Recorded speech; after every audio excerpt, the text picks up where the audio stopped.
If we took 100 suns, they could still not drive away avijja. Avijja is so powerful, so strong, so dark, that 100 suns cannot clear it away.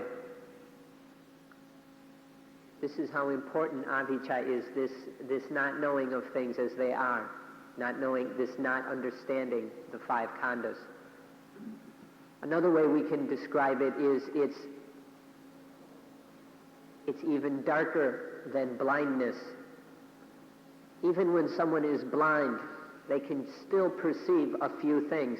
Sometimes they can notice differences between darkness and lightness, or sometimes can perceive shapes, even though they are technically blind. But with avijja, it's far worse than that.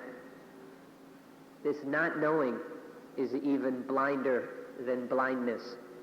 It's darker than blindness. So hopefully you'll appreciate the danger and the horribleness of avijja. If you do, you will begin to have some interest in lessening this darkness, in finding some light to begin to clear up the darkness of avijja.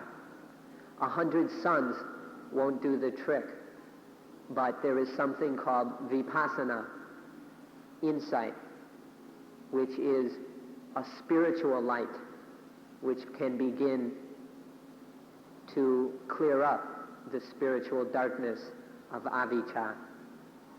So this is why we need to be interested in vipassana, insight.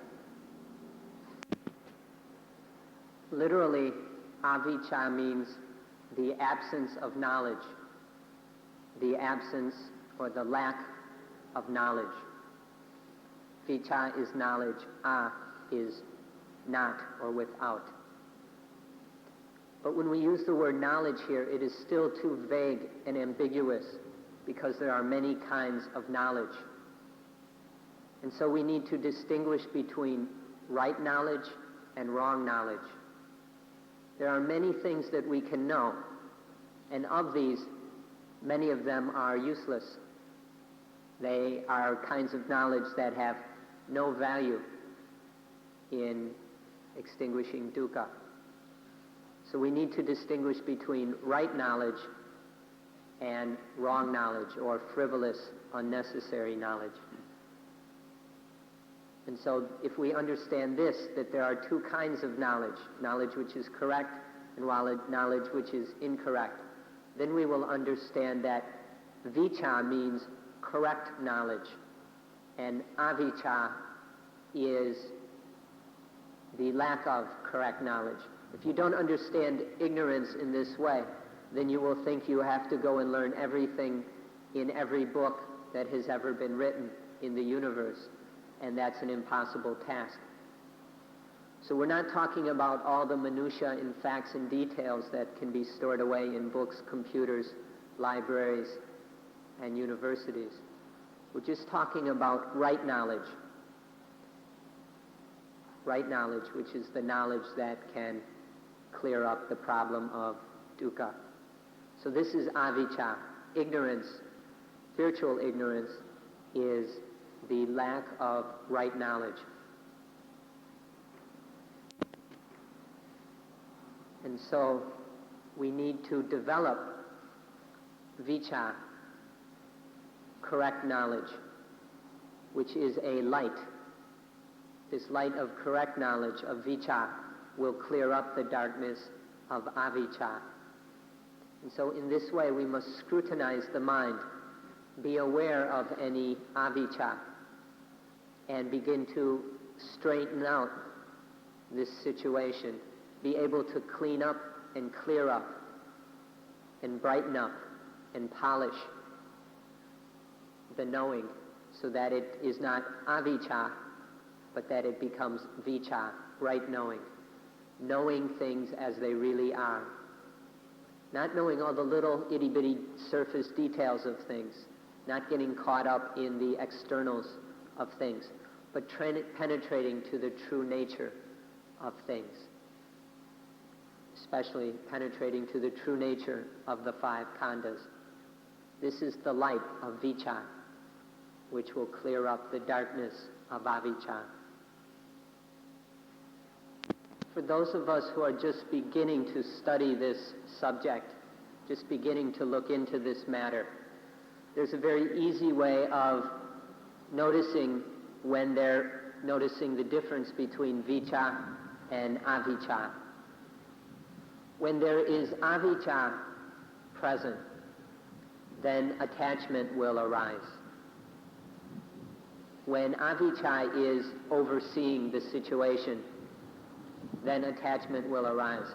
On the other hand, if there is vicca present, if vicca is managing things, then attachment will not arise. The mind will not attach to anything as I or mine.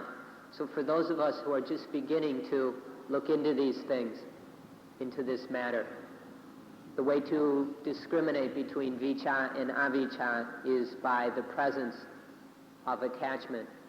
If there is attachment, then there is avijja. If there is no attachment, then there is vicca. When vicca in some form is present to a sufficient degree, then no attachment will arise. The mind, through understanding the situation adequately, knows that there is no value, there is no purpose, there is only pain and dukkha in attachment. So the mind does not attach. So through vicca functioning in the form of mindfulness or the form of sampajanya, wisdom in action, which is when a specific bit of knowledge is applied right here at the sensory experience that is taking place. Or we can talk, or in the form of panya, when vicca is functioning in the form of panya, wisdom, which has been learned, has been developed. Vicca in one of these forms will prevent the arising of attachment. So we can begin to tell whether there is vicca or avijja present by the presence or absence of attachment. This is a handy tool for those of us who are just beginning to study this problem. Another useful way of getting a grip on the meaning of vicca, in order to understand what we're talking about here, is to consider some of the synonyms for vicca. There are many, many different synonyms or words that have the same basic meaning, where you can use different words to express the same thing. And if we explore some of these words, it will help us to understand vicca. A very good synonym for vicca is the I. The I. If you have the I, then there will not be attachment. By having the I, the attachment in dukkha does not arise. On the other hand, if you don't have the I, and most of you don't, or probably none of you do, then there will still be attachment and dukkha. Now don't get angry when we say that you don't have the I. When we say, well, you probably don't have the I yet. Don't go and say, no, look, I've got two of them. We're not talking about these physical eyes nestled in your skull. No matter how good these eyes are, no matter how perfect your physical vision, you can still look at things and attach to them. No matter how well you see things with these eyes, if there is not the I, or the Dhamma eye, without the Dhamma eye, attachment will arise. So this is a useful synonym to help us understand what vicca means. The physical eyes have nothing to do with the I. It's only, and if you don't have the I, no matter how good these other two eyes are, you'll still get yourselves into all kinds of problems. But once you have the I, the attachments will no longer arise, and there won't be any dukkha. So don't cling to these two I's stuck in your heads. But through the practice of vipassana, learn to develop the I. This is the Dhamma I, the eye of wisdom. It's the eye which can shine a light through the darkness and illuminate things so that everything or all things are seen according to reality. This is the eye that is necessary. The other two eyes are useful, but are superfluous. It's the eye, the Dhamma eye, that we must develop through vipassana. So the I is needed. Let me point out the word I in English can be spelled two ways. One is with a capital I, the letter I. And we've been talking about that a lot the last few days. But now we're talking about E-Y-E, that I. So it's a different I that we're talking about right here, just to clarify that. Now with the physical eye, or the physical eyes, the two little balls in our heads, if a cloth or something were to cover them, or maybe we were to put on very dark, thick, black glasses, or maybe some disease were to get in the eyes or destroy them or something, these are all things that can interfere with normal vision, with physical vision, and make it impossible to see. If these things occur, then we must do something to clean up or take away whatever is obstructing vision. If there's something covering the eyes, we need to take it off, or we need to clean our glasses. We need to clean all that dirt and blackness away from the glasses. Or if there's some disease, we must cure that disease, take the necessary medicine and treatment so that that disease no longer interferes with the vision. With physical vision, we must do these various things to enable the eyes, the physical eyes, to see again. With the Dhamma eye, the eye of wisdom, it works the same way. Whatever there is darkening the eyes, the Dhamma eye, or covering it up, or whatever disease is affecting it, these things must be taken care of. The Dhamma eye must be studied and understood. And then these interferences, whether it's some kind of covering, or black paint, or filth, or grime, or it's some sort of disease, whatever it is, this must be also studied in order that we can then clear it up. We can take away whatever is obstructing the Dhamma eye. And so this is what needs to be done with the Dhamma eye, with the eye. The way to clean up anything that is obstructing the Dhamma eye is with vipassana, the practice of seeing things as they really are. This will take away the disease or the covering or the filth, whatever it is, so that the Dhamma eye can shine forth. But let's be very specific again and say that it's not just any old vipassana. It has to be correct vipassana. These days there are all kinds of vipassana going around, and not all of them are correct. So the vipassana that is needed is correct vipassana. And the way to tell if it's correct vipassana is whether or not it is uncovering the Dhamma eye. If the vipassana that is being used is not leading to lightness, but is just maintaining the same old darkness, then that is not correct vipassana. So don't just go and practice any vipassana. You must use correct vipassana in order to open up, clean up, and cure the Dhamma eye so that it can shine forth and illuminate things as they really are. The most important meaning of the word Buddha is the awakened one. Buddha essentially means the awakened one who has woken up and will never fall asleep again, one who has awakened to reality and truth and will not fall asleep. This meaning of the awakened one is similar to the meaning of Christ. Jesus Christ, or Christos, means the anointed one. Now, the anointed one and the awakened one are very different in both meaning and in connotation, and it have vastly different implications.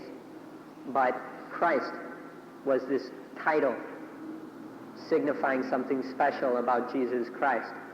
The Buddha is another title, and what it signifies is that he is the awakened one, has woken up from the sleep of avijja, has awoken to the light of vicca. So this is the meaning of the word Buddha. Now all of you here, with your eyes open, sitting here as if you were awake, are really sleeping. Every one of you, though you may think you are awake,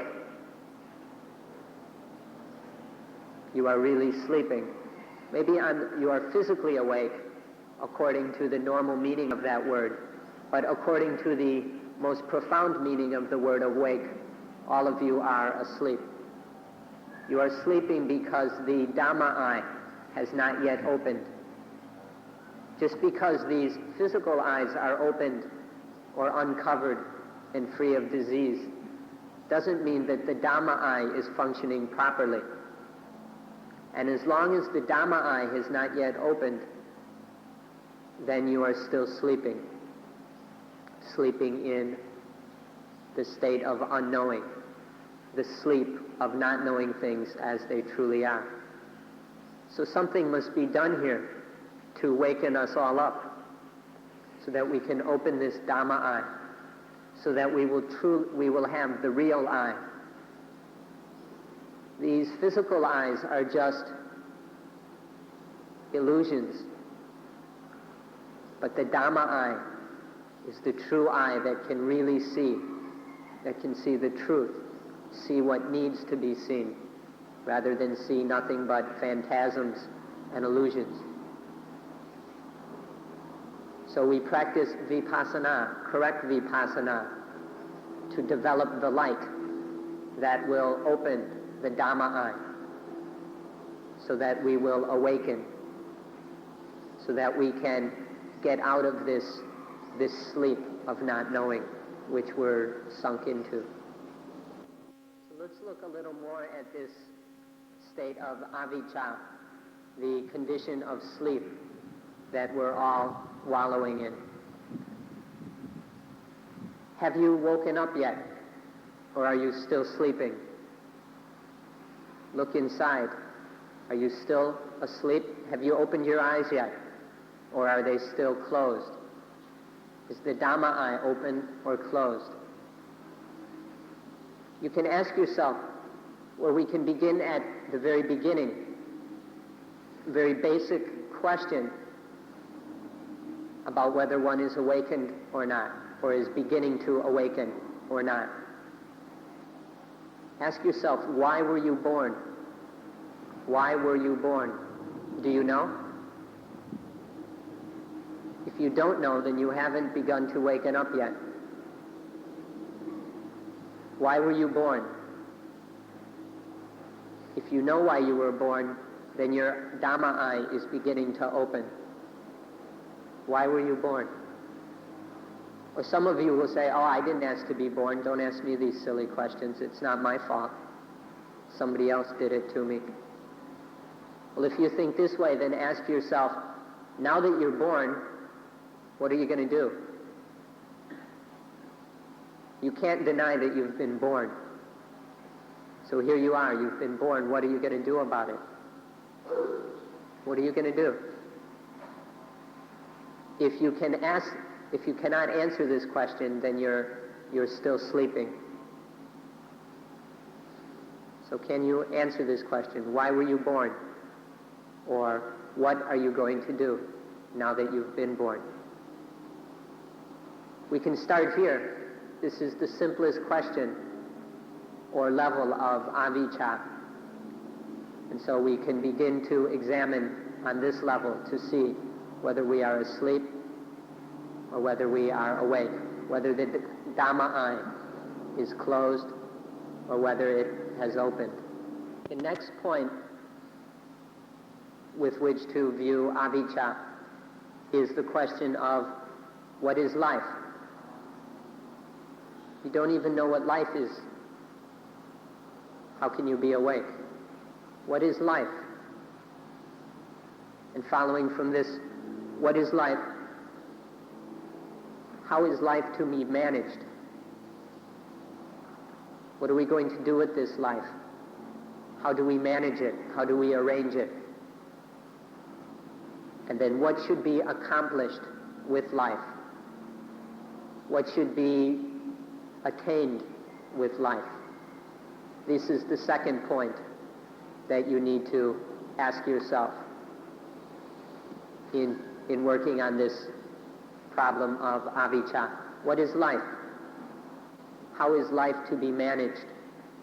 And what is to be accomplished by life? Or what should life accomplish? Ask yourself these questions. Do you know the answers?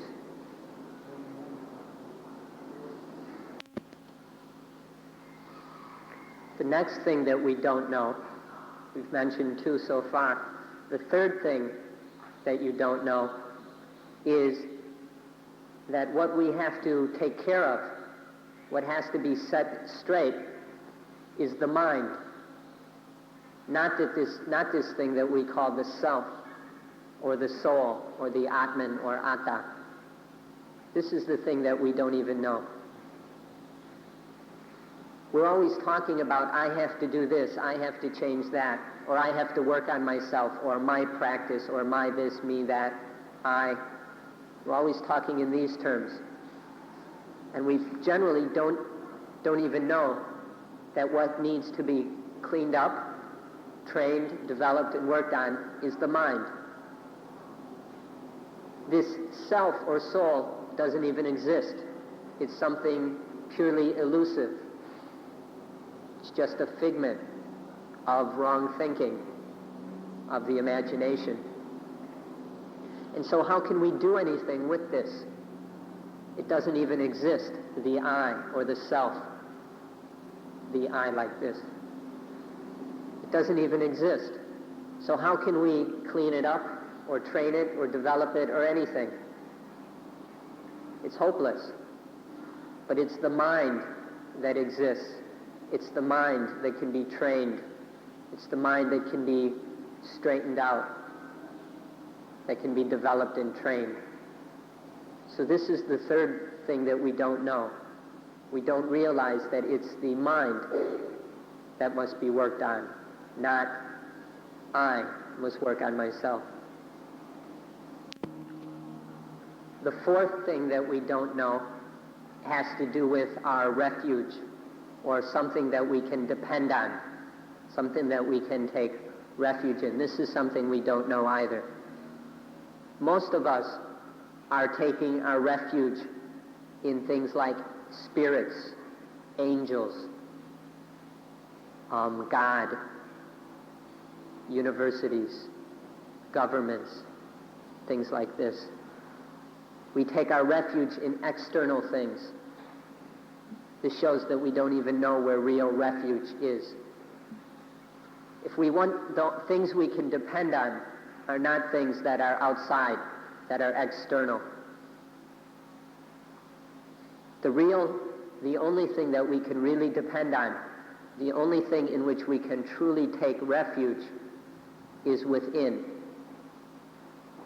And this thing within us, or within the mind, that can truly be a source of safety and protection is correct practice according to the law of itapajayata.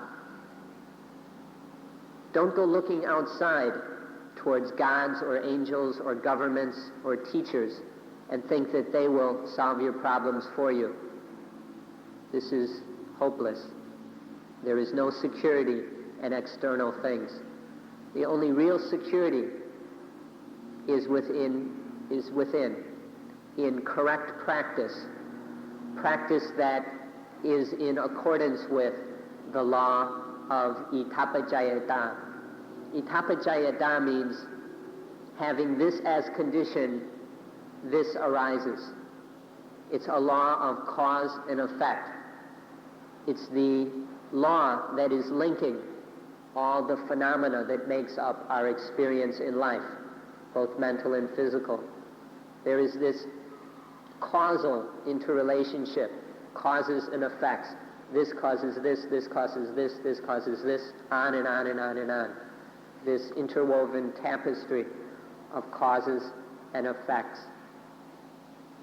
The law of itapajayata is what governs all this cause and effect relationships. The only dependable thing is practice, correct practice. And correct practice is practice that is in line with, that does not ignore, that does not contradict the law of itapajayata, the law of cause and effect. This is the only thing that you can really depend on to prevent the arising of dukkha. This is the only source of security and safety. It's within. It's not outside anywhere. It's within the mind. Correct practice according to the law of itapajayata. Those of you who take your refuge in some external protector, those of you who seek your security in some god or angel or thing that's outside, whenever dukkha arises, then you will get down on your knees and beg and plead and pray to whatever this source of security you've put your faith in, whether it's the government or some god or whatever. Whenever dukkha arises, you'll bow and pray and plead and beg for your protector, for your security blanket to somehow take the dukkha away. But those of us who find their security within, in correct practice, don't have to get down on their knees. Whenever dukkha arises, there's no need to beg or plead or do any of these things. Instead, when dukkha arises, one just observes. One investigates the dukkha to find out how it arose. You look at the dukkha until you see what happened, what was done that does not go in accordance with the law of cause and effect. In what way was the law of itapajayata violated or broken? And then when it is seen how the law of itapajayata was violated, then that situation is corrected and the dukkha disappears. This is the difference between someone who takes refuge in an external thing and someone who takes refuge internally in correct practice. The one person is helpless, completely dependent on some figment of their imagination. There is no security in that outward thing.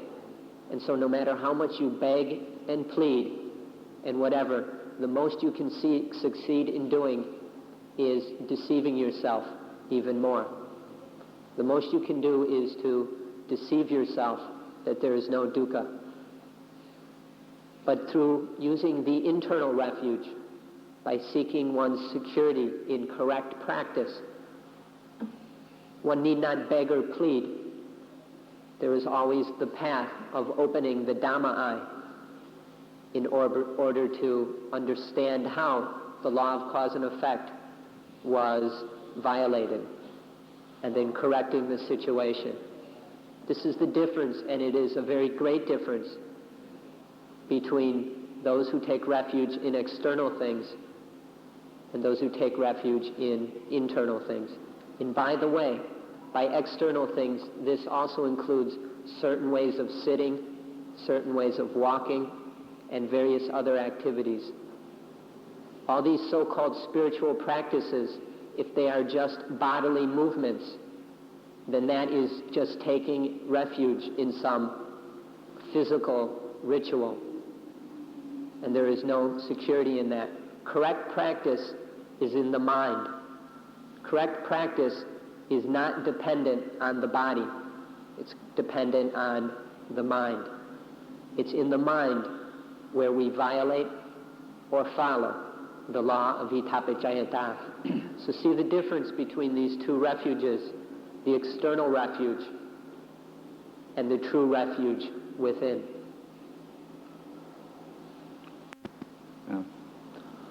All the external refuges, all those security blankets around us, can be summarized in one word: superstition. The Thai word for superstition is sayasat. Sayasat. Saya means asleep, and sat is similar to the suffix ology, or is ology, meaning a body of knowledge. So sayasat, or superstition, means the body of knowledge of those who are asleep. It's the system of knowledge and thinking of those who are still asleep. This is sayasat. And all the external refuges, all the gods and angels and rituals, and all these ancient customs that have been passed down for centuries or even thousands of years, these can all be summarized as superstition. The opposite of superstition is Buddhadasa. Buddha is the one who is awakened, and Sat is the system of knowledge of awakened ones. And this we can call Buddhology. Buddhology. We're not limiting this to just what is nowadays called Buddhism. Don't take a narrow view of things like that. When we say Buddhology, we're not speaking about some organized religion. We're talking about the system of knowledge of awakened ones, of awakened, enlightened beings.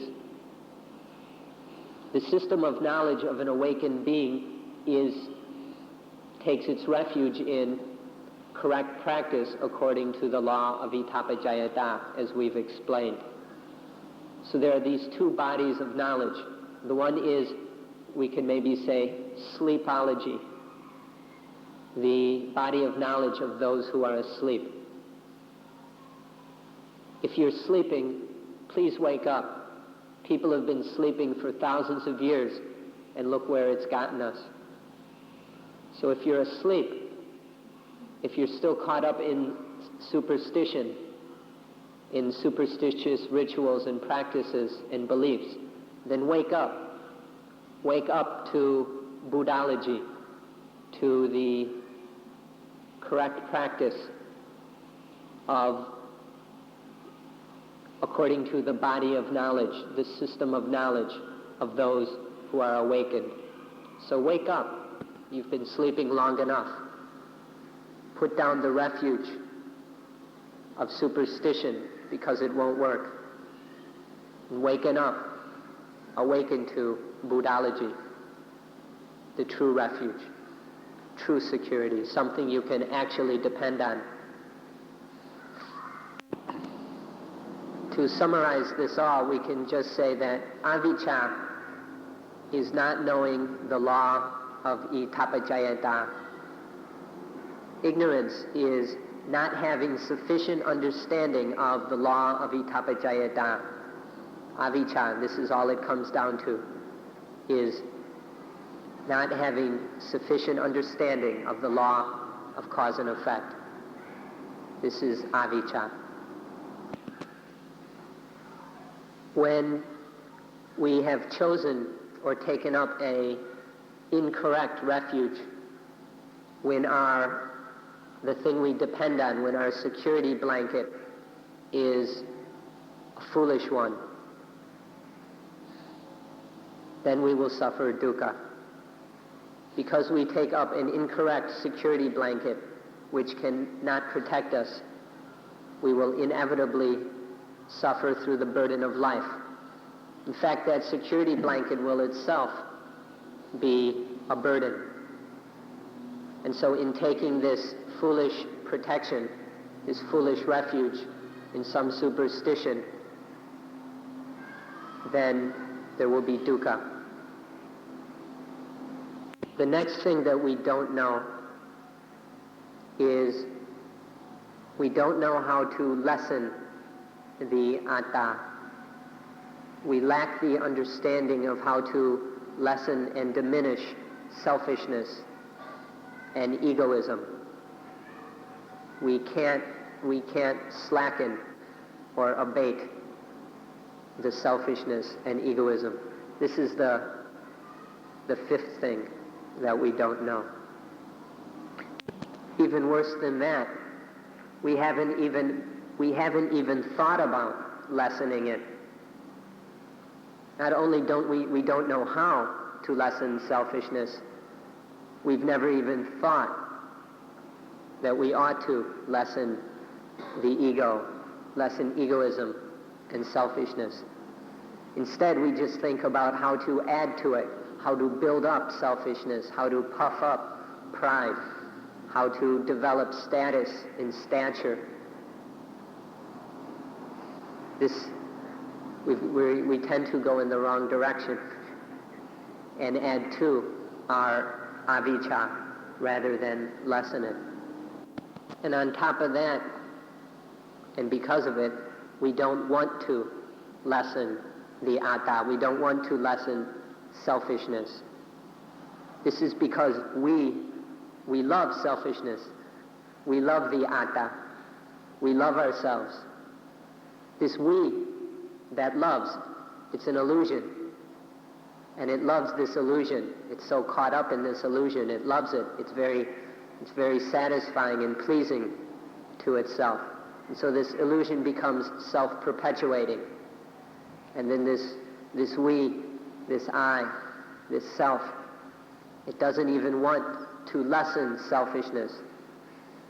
It's so caught up in this self-love that it's not willing to lessen itself. This is how this aspect of avijja, of wrong knowledge, gets going. And finally, this all gets so carried away that we think we can be happy without lessening selfishness. This ignorance develops to the point that we think that we can actually be happy here. We can genuinely be happy without lessening the self or selfishness. We think that we can be really happy without doing anything about dukkha. We think we can just ignore dukkha and that we'll still be happy. And I'm sure there are many of you who have thought, if not all of you at least once, if not often during these talks, well, I don't see what's so bad about dukkha. I'm still happy most of the time. If you think you can really be happy without lessening dukkha, without beginning to free the mind of dukkha, then you're way off track.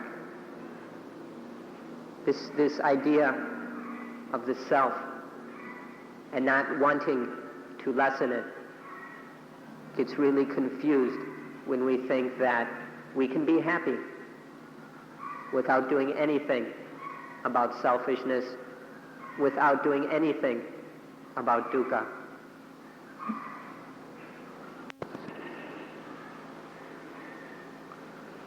This happiness where we don't have to lessen and diminish atta, where we don't have to do anything about selfishness, this is the happiness of avijja. This is ignorant joy. Because this is the happiness that comes through attachment. This is the happiness of craving, of ignorant desire, of attachment, of defilement. This is the happiness of avijja, and it always turns into dukkha sooner or later, usually immediately.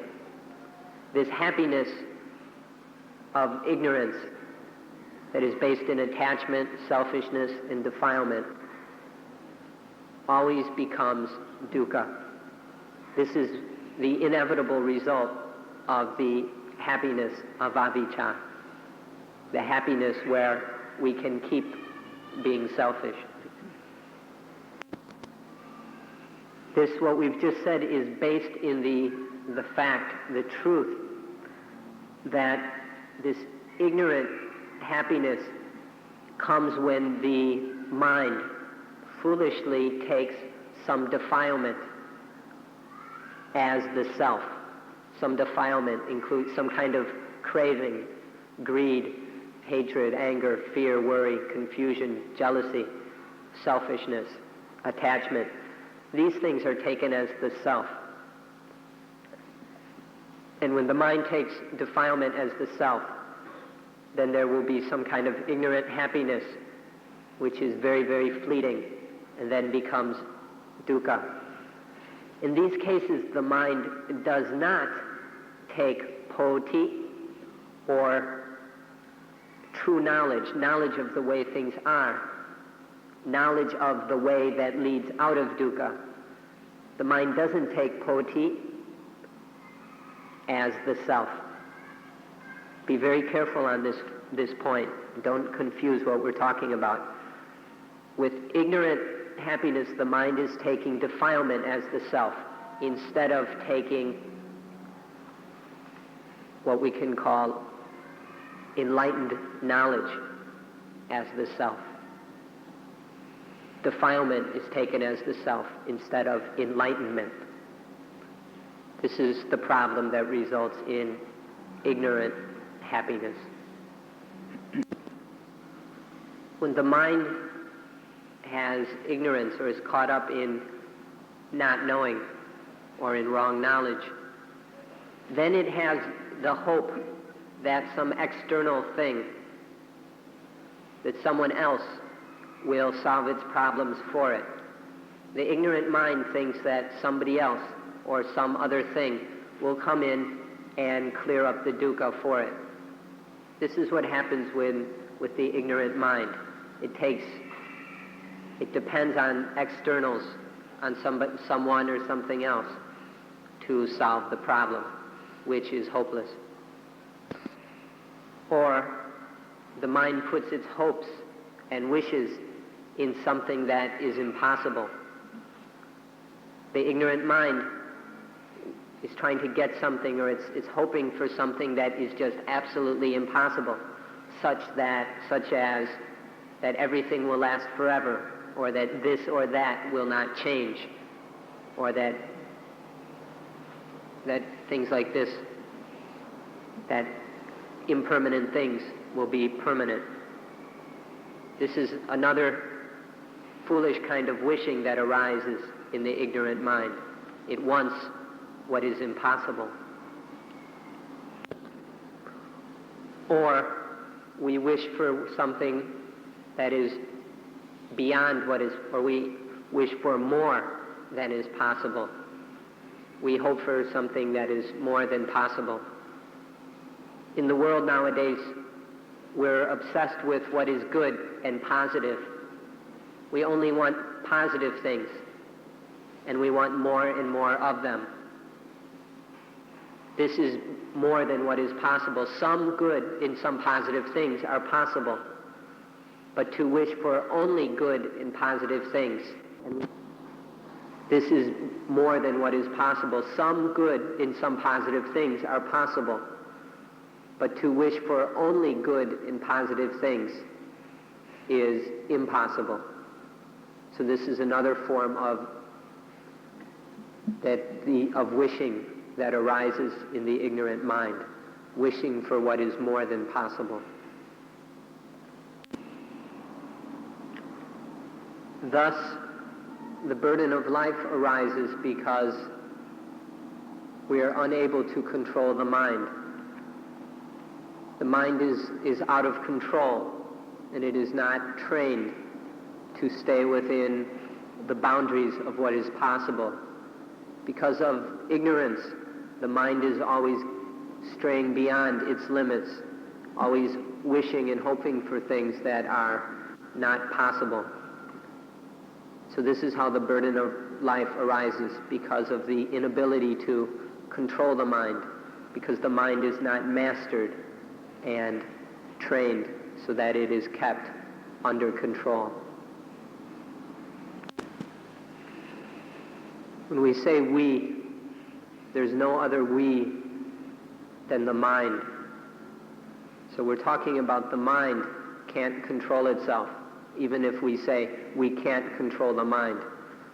We can't control the mind is an ordinary way of speaking, but don't be deceived by it. When we say we, there's nothing else but the mind. When we talk in this normal way, people who don't understand things, people who are still asleep, understand we to be some self, some individual, some person. But those who are awakening and beginning to understand, know that when we say we, that we just mean the mind.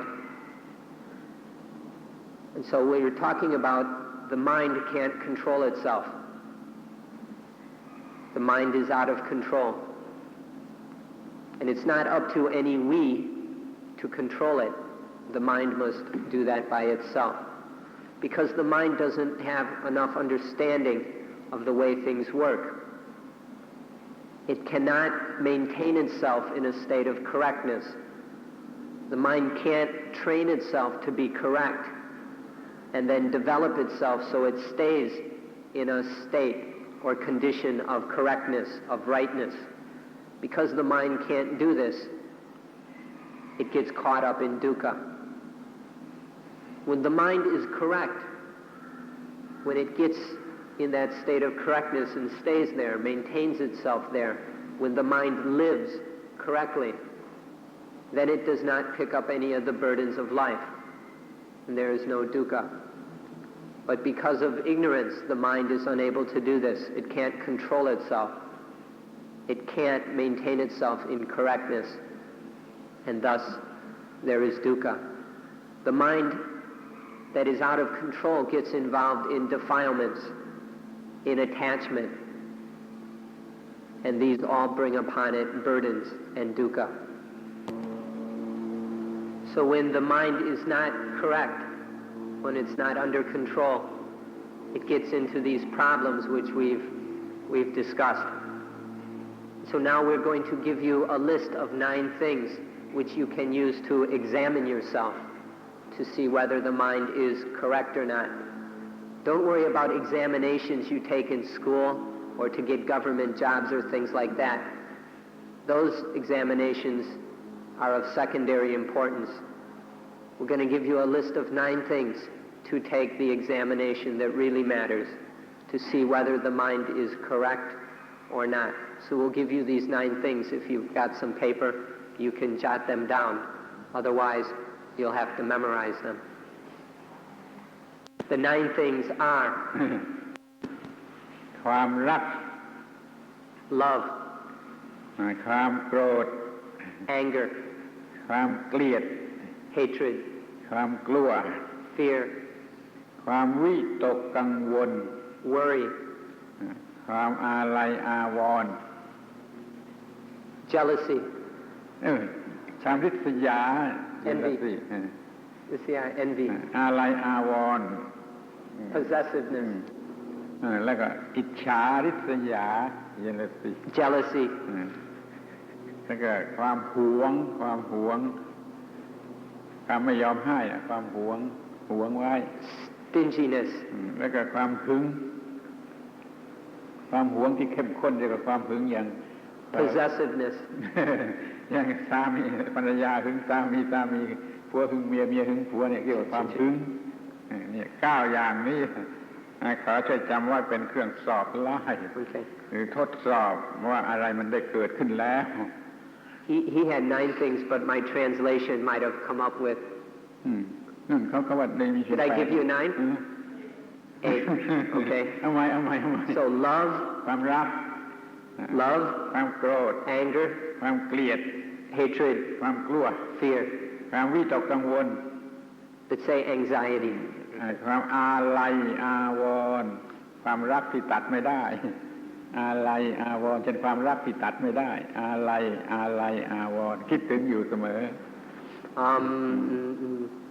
อาลัยะ A kind of love for someone that is very possessive and always thinking about the object of love. So let's use possessiveness for that one. ภาษาไทยเรียกสั้นๆว่าอาลัยรักอาลัยแล้วก็อิจฉาริษยา Envy or jealousy is 6. ความหวง Worry. หวงขี้เหนียวหวง Stinginess is 7. เข้มข้นที่สุดเป็นความหึงผัวหึงเมียหึงผัวความหึงความหวงความใหม่ The kind of ความที่รุนแรงเรียกว่าความหึง the situation like between a husband and wife when the husband is always worried that the wife has a lover or vice versa. This kind of แต่ว่านี่เป็นตัวอย่างที่เพียงพอไม่ใช่ทั้งหมดมีมากกว่านี้แต่ว่านี่เป็นตัวอย่างที่เพียงพอสำหรับจะเอามาสอบไล่ตัวเอง Is that 9?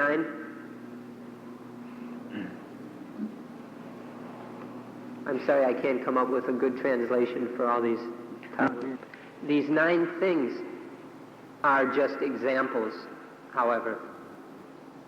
They're examples of the various things which lead to dukkha. There are many more, but we give you these 9 as prime examples. Now we need to look at how these causes of dukkha, these sources of dukkha, are related to the 5 khandhas.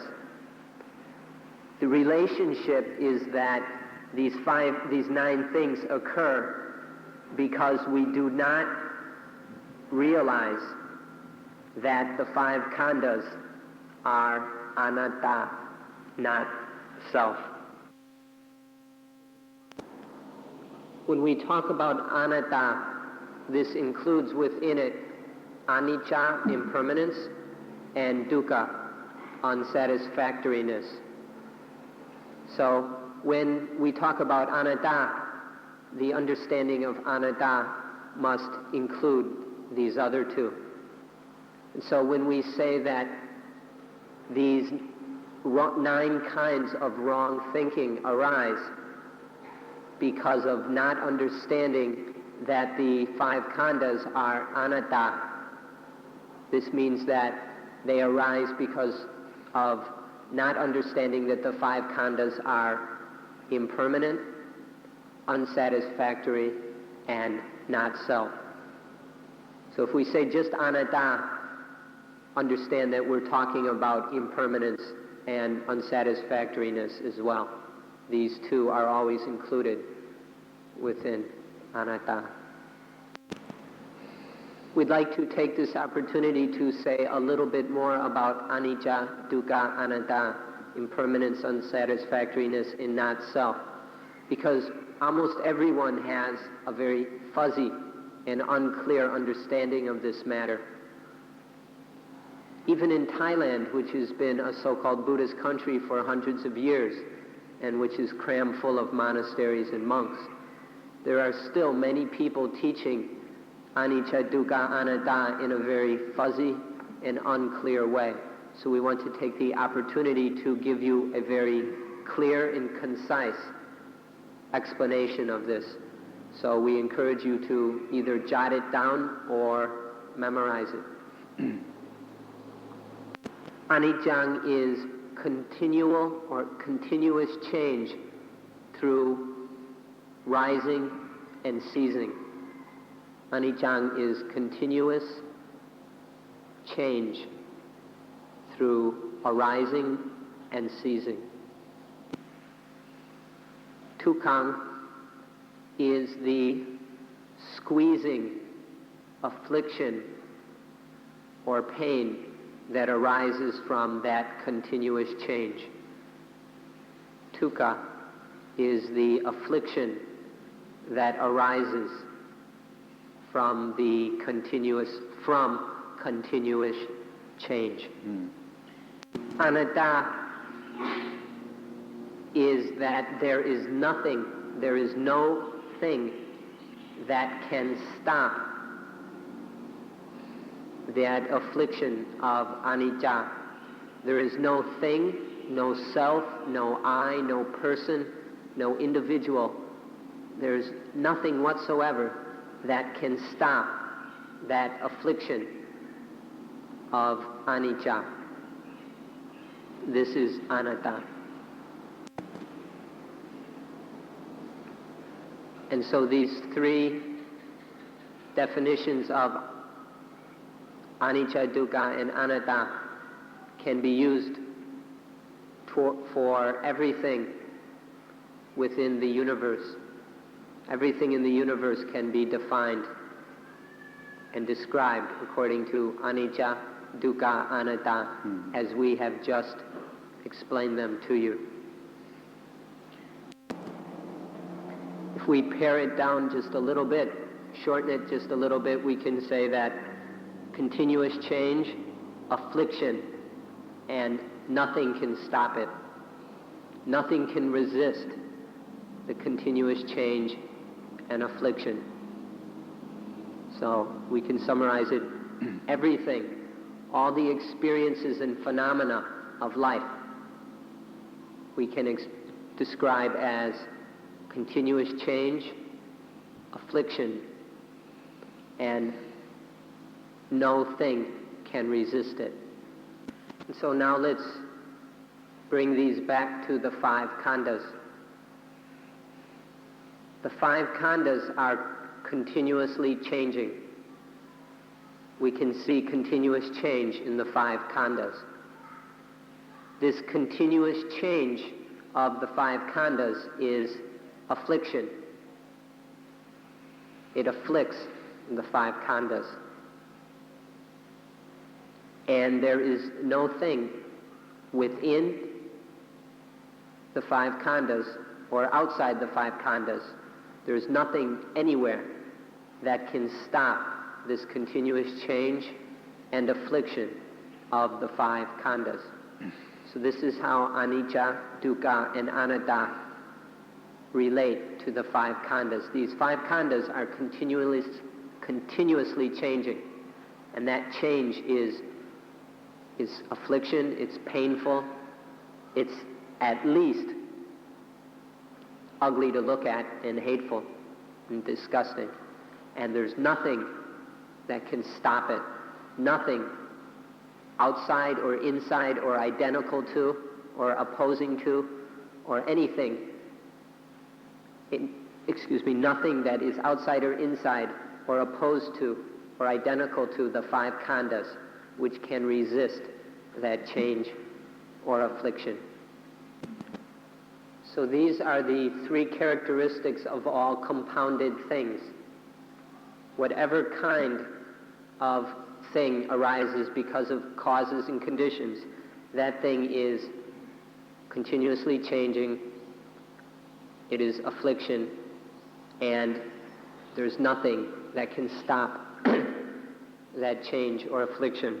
This is the characteristics of all conditioned things.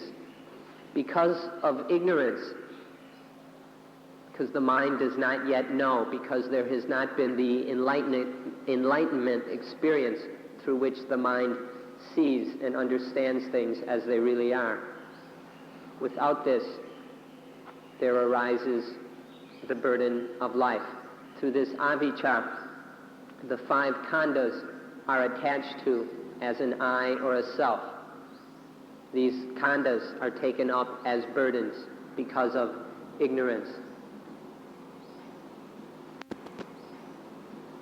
And so we have situations arising like the child who has the argument with the chair, just the way a husband and a wife can get into arguments and fights.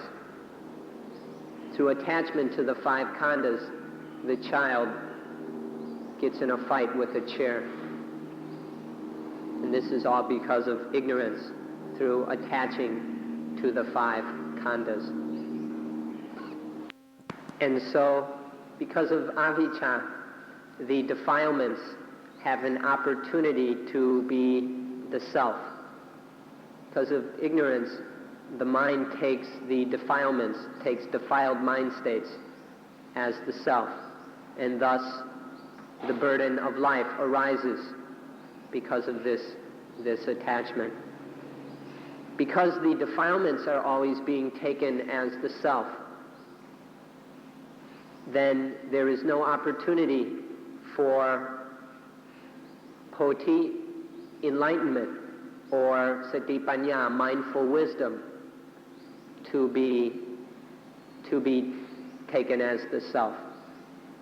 The mind is always grasping onto defilement, and it's never taking up and using enlightenment and satipanya. And so in this way, the burden of life is constantly carried around, weighing down the mind. And now finally we come to the question, what do we need to do in order for life to achieve the highest and most exalted state of which it is capable? What needs to be done for life to receive the highest possible benefits? This is the question. The answer is, we have to study the ultimate truth, the mind. The mind must study the ultimate truth of all things. The mind has to see, deeply penetrate into and realize the ultimate truth of all things. For most sentient beings, for all sentient beings, because of avijja, there is only relative truth. These are the suppositions, the assumptions, the opinions, the half-truths of foolish people. Most of us are caught up in a world of relative truth and do not have direct experience of ultimate truth. Even in the finest universities in the world, they're still learning and studying and talking and arguing on the level of relative truth. It's still the supposititious half-truths of fools. It is not the ultimate truth of ones who truly see things as they are. To solve this problem, we need to study ultimate truth. We need to see the ultimate truths of all things. And so we have to enroll in the Buddha's university. Or if you don't want to go to the Buddha's university, then go to the university of some other enlightened being, where they are teaching ultimate truth. Relative truth are just these suppositions and opinions and assumptions and hypotheses of fools. But ultimate truth is the truth prescribed and taught by an enlightened being. So enroll in the university, one of the universities of one of these enlightened beings, and start to study the ultimate truth. So in the end, it all comes down to studying the ultimate truth of the five khandhas, studying until directly, experientially realizing the ultimate truth of the five khandhas. This ultimate truth is that the five khandhas are anicca, impermanent, dukkha, unsatisfactory or afflicting, and anatta, not self. The ultimate truth of the five khandhas is that within them there is nothing whatsoever that can be attached to as I, as mine, or as myself. In the five khandhas, within them, either individually or as a group or outside them, there is nothing whatsoever that can be attached to as I, me, mine, myself. You cannot find anything in there that can be properly called a self. This is the ultimate truth of the five khandhas. To realize this truth is to toss away the burdens of life. To realize this truth is to stop attaching and to let go, to drop all those heavy weights that we've been carrying around in the mind. And then in this way, all the fires go out. The mind is light and cool. And then there is the coolness and the spiritual tranquility. This is what human life is meant to attain. This realization is nothing magical or sacred. It is something within the abilities of all sentient beings. This can be done by all beings if they have the desire to know. And that in that way, in this way, through the realization of ultimate truth of the five khandhas, then life can be liberated from the burdens, and then it is cool. This is the highest benefit of which mankind is capable. This is the highest achievement. This is the purpose of life.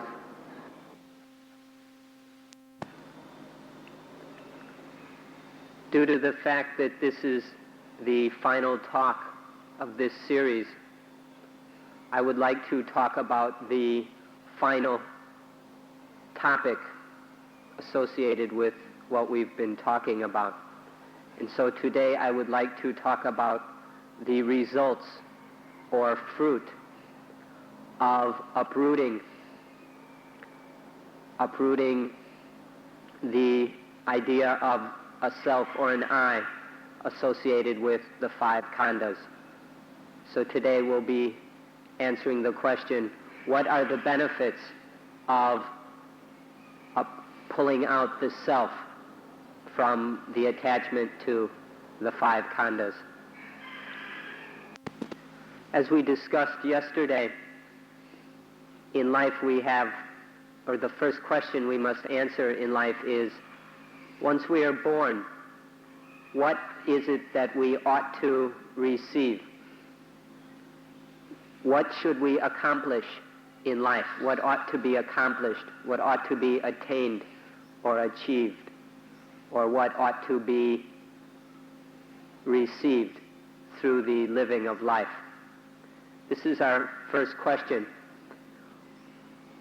We may not have achieved it or received whatever this thing is, but nonetheless, if we know what it is that should be received through life, then we will have some direction, and it will make our practice much easier because we know where to aim and what direction to go. And so we need to know what it is that is, what the thing is that ought to be received in life. Now this thing which ought to be received once we've been born. We may not have realized this thing yet. We may not have any direct experience of it. But this doesn't mean that what we're talking about is useless. Although we do not have direct realization of this thing yet, of this benefit, nonetheless, we work at understanding it on the theoretical level first. We use our ability to think, to rationally think. We use this ability to develop an intellectual understanding of this thing that ought to be received in life. And so we, at this stage, even though there is no direct realization of this thing yet, we study it and we develop an understanding of it, even if only on a theoretical level. And this is to get us pointed in the right direction so we know where we're headed, which will save us a great deal of time and energy. So don't complain that what we're talking about is too ideal or it's purely intellectual. We can't make you see this thing. We can't make you realize it just by our talking. That's something you must do on your own. All we can do is begin this studying and thinking about this thing to get a proper intellectual understanding of what it is. And then it's up to you to take it from there. Now the way we are speaking here is metaphorically, figuratively. We are using similes and metaphors to describe something that is mental and immaterial. We use examples or metaphors from the physical world, which we all know so very well. We take these common everyday examples of physical things, which you already understand, and we use these as metaphors for the mental situations and activities and for the spiritual truths which cannot really be expressed directly in words. So understand that this is the way we're speaking. We're using metaphors, and don't think that the words we're using here are meaningless or empty of any value.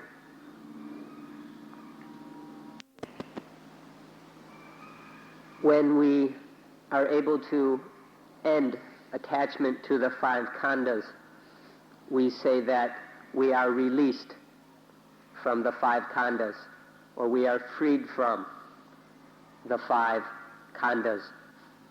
What we really mean here is that we are released from attachment to the 5 khandhas, but to put it most simply, we usually just say, by ending attachment to the 5 khandhas, we are released from them. But we mean the thing that we're really released from, we're let free of the attachment in the 5 khandhas. This is like being like a prisoner or convict, being let out of jail, being released from prison, or even escaping from jail. It's the same situation. The prisoner gets out of the shackles and chains and handcuffs and outside the bars and beyond all the guards and TV cameras and everything, and is free, is released from this prison. The prison we're talking about here is the attachment to the 5 khandhas. This is the prison of life that we're so thoroughly stuck in. We're trapped within this prison of life because of our attachment to it. But through ending attachment to the 5 khandhas, we are released from this prison which we make out of that attachment. When we say the 5 khandhas here, this includes all things that exist in the world, all the various worldly phenomena are included in one khandha or another. So when we talk about being freed of the 5 khandhas, we're talking about being freed of everything whatsoever, released, escaped from all the various things which we have attached to. So this is what we mean by saying, by ending attachment in the 5 khandhas, we are released from the 5 khandhas. Now generally when we speak in the ordinary way, we say, we escape from the prison of life, or we are released from the prison of life. You understand now what we mean by the prison of life, this prison built out of attachment in the 5 khandhas. We have to remind you that when we say the word we, what we're really talking about is the citta, the mind or heart. And so if we're going to speak more accurately, then we need to say the mind, the citta, is released from, is liberated from the prison of life. In the common way of speaking, we use the word we, but those of us who understand the Dhamma realize that there is no such thing as a we. And so it's more proper to use the word the citta, the mind or heart. And so it's the mind which escapes from the prison of life, which is released from this prison built out of attachment. So the first benefit of pulling out this attachment in the 5 khandhas is to be released or liberated from the prison of life. This is something that is discussed in all religions. In all the various religions you have something, you either have salvation, deliverance, liberation, release, something of this sort. In Buddhism, we can use the word liberation or being released from, and it has the meaning which we have just described. This is the first of the benefits. The second benefit of removing attachment in the 5 khandhas is freedom, is being in a state of freedom. Once the citta, the mind-heart, is released from the prison of life, then it is free. It is free to do whatever needs to be done according to its mindfulness and wisdom. The mind that is free uses mindfulness and wisdom, sati, panya, and does what it needs to do. It is free to do this. It is no longer hindered in doing the right thing by the defilements. It is free to do the correct thing. So this is the second benefit. There's a very useful Pali word that describes this state of freedom. In Pali, the word is viveka, V-I-V-E-K-A, or viveka, and in Thai it's pronounced we wake. Viveka can be translated as singleness or oneness. It's a state of singleness or oneness of the mind, where it is at such a level of oneness, there is nothing which comes and disturbs the mind or afflicts it, bothers it, or annoys it in any way.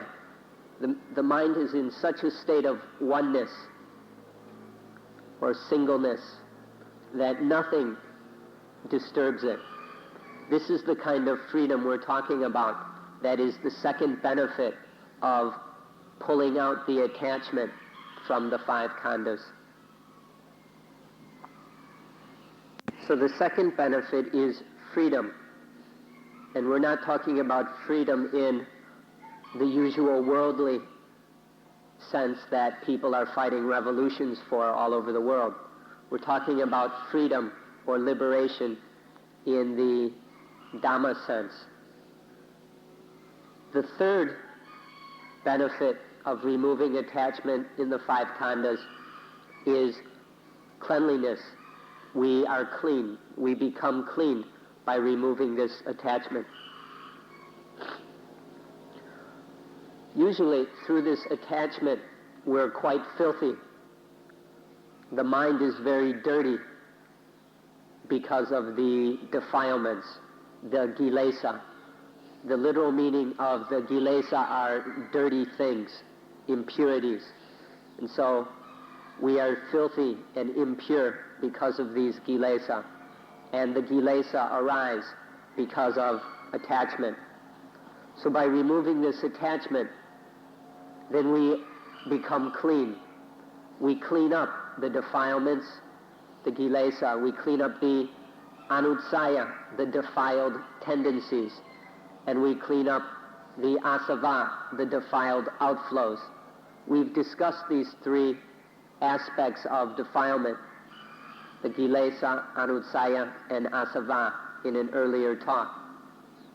And all of these things are purely filthiness. They're just 3 aspects of dirtiness. The kilesa is the external dirt. The anutsaya is the dirt that is stored away inside, in the depths of the mind.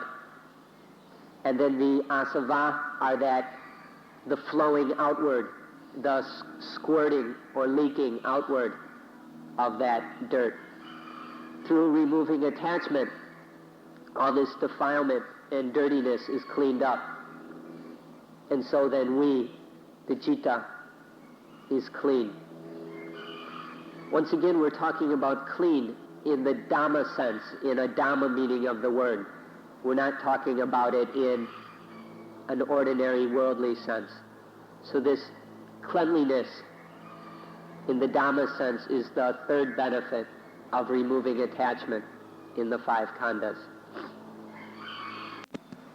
The 4th fruit to mention is that we can stop running.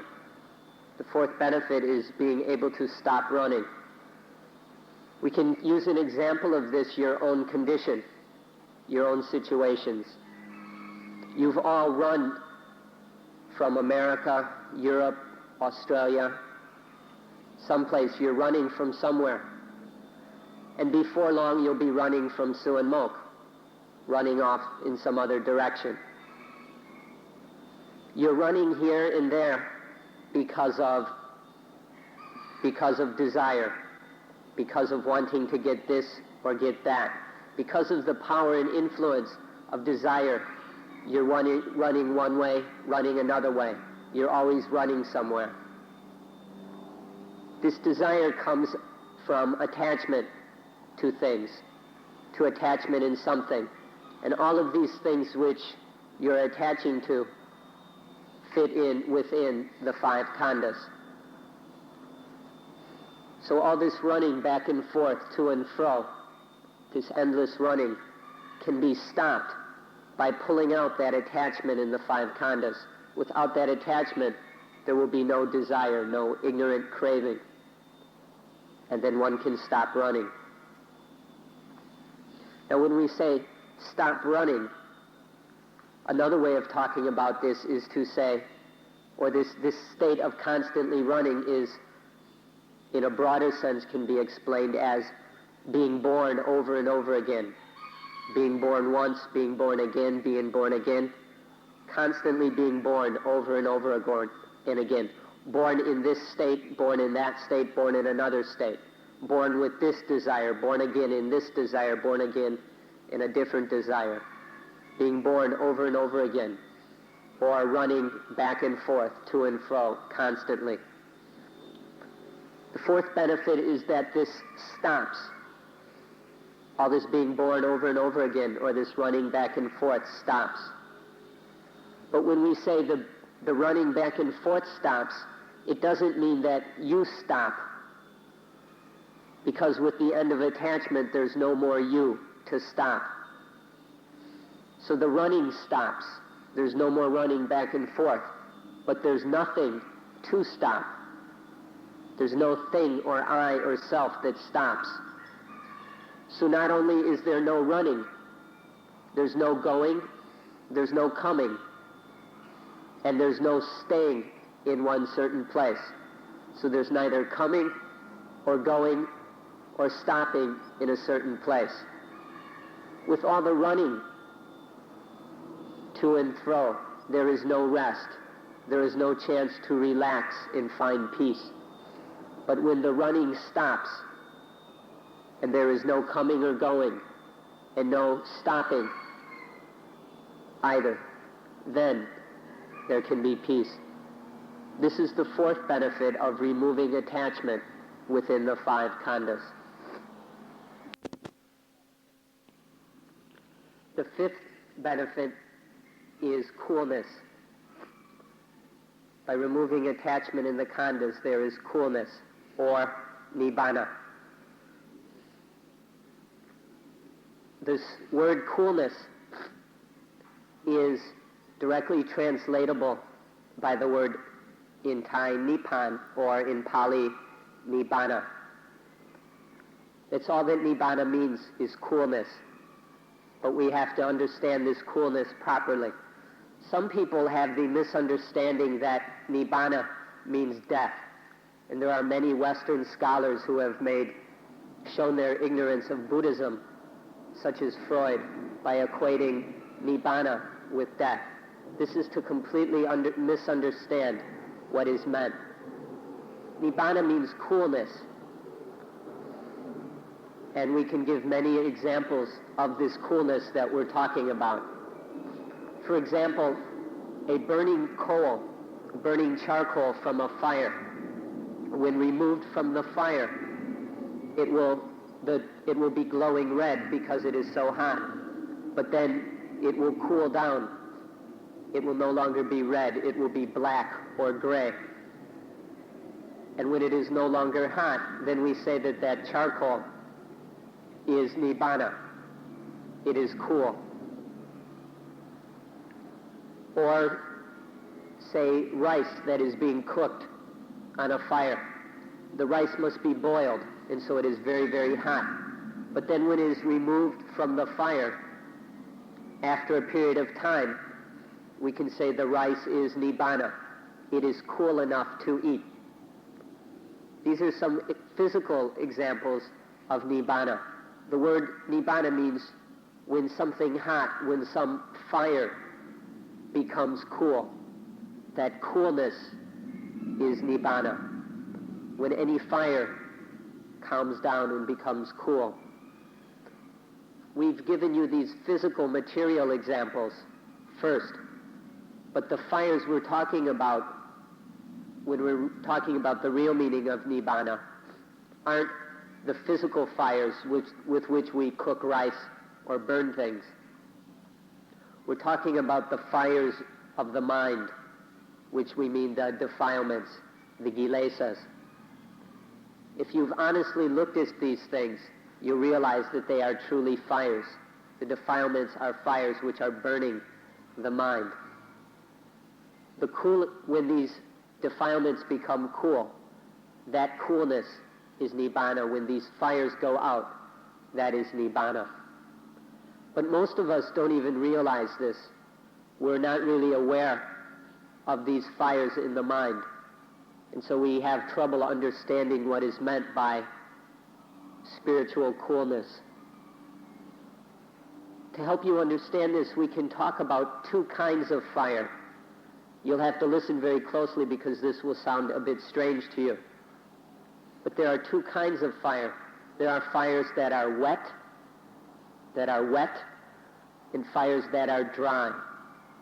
When we talk about fires that are wet, we're talking about lust and greed. We're talking about sensual desire, which includes sexual desire. These very strong desires and lusts or passions, these are what we mean by wet fires. And most of you are so enamored by these wet fires, you enjoy them so much that you don't realize how hot they are. This is one kind of fire, the wet fires of sensual desire, of lust and passion and greed. The other kind of fire is the dry fires. This is the fire of anger, of hatred, of ill will. So there are these two kinds of fire, both wet and dry. When these fires go out, there remains coolness, or nibbana. This nibbana has nothing to do with death, so please don't confuse it. It's the going out of hot things, the going out of the fires.